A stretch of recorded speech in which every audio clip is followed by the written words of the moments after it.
Mr. Speaker, the Congress is concerned about the debt.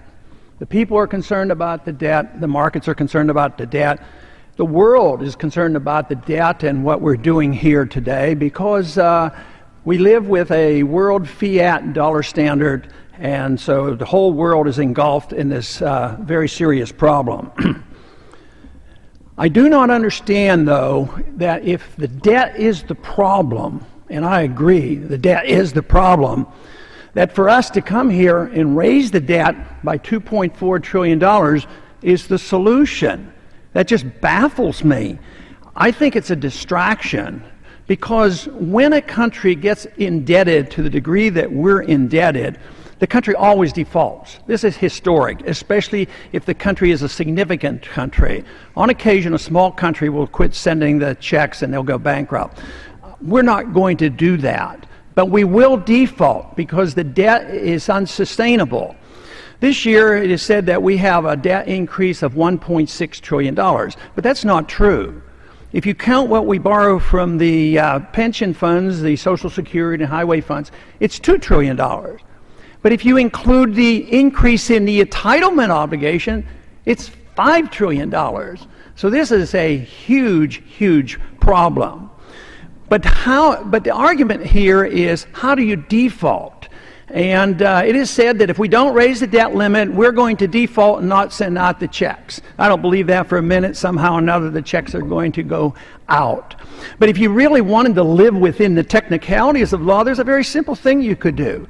We owe the Federal Reserve $1.6 trillion. Well, that's not a real debt. They bought those Treasury bills with money out of thin air. We could just write that off or quit paying the interest, tide ourselves over and get down to serious business and cut back and live within our means. And that would be a solution.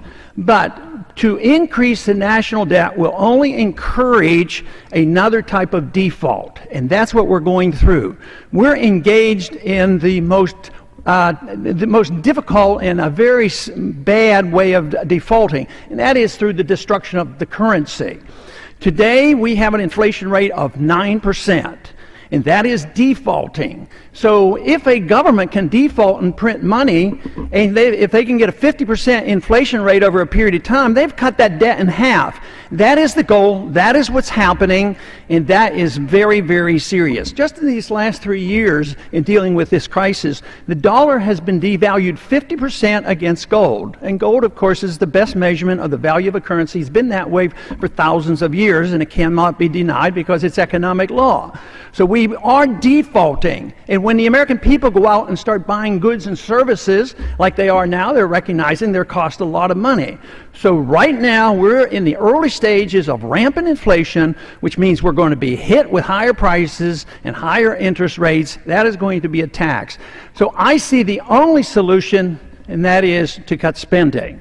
Now, the reason we don't cut spending is one side loves entitlements, and the other side loves war.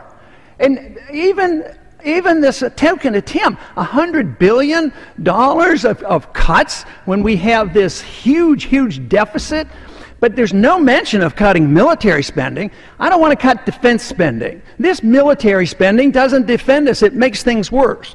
Our problem in this country doesn't come only from the Congress. It comes from the people.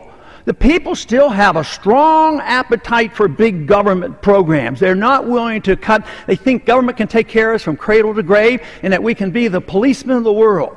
So someday, we as a country, we as a people, and we as a Congress will have to say, what should the role of government be? The founders had a pretty strong suggestion. They wrote a constitution and said the government should be very limited. And the government should be protecting our liberties and providing national defense and a sound currency. We don't do any of that.